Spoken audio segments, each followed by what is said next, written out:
Ils ont laissé une trace indélébile.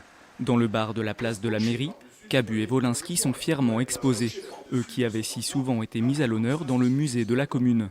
Jean de Cazuc était encore maire lorsqu'il a aidé Cabu à dessiner cette affiche. On l'a fait chez lui, on était accroupis par terre dans son appartement, il y avait la partie de madame et la partie de monsieur.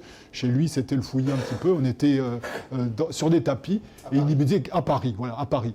Et il me dit, qu'est-ce qu'on fait, etc. Donc il a trouvé cette idée de l'Île-sur-Tarn contre la crise.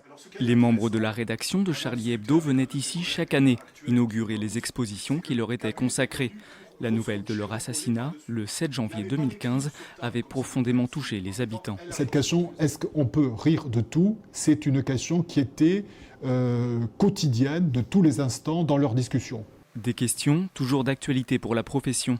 Jérôme Sier est dessinateur de presse à Rabastens et pour lui, l'esprit Charlie a beaucoup de mal à perdurer 5 ans après les faits. Quand on dit les terroristes n'ont pas gagné, quand on voit l'état de notre société, l'état de liberté aujourd'hui, l'état d'urgence permanent, l'état des libertés quand les gens vont manifester, je crois qu'il y a quelque chose qui a été touché, qui a été vraiment atteint de profond.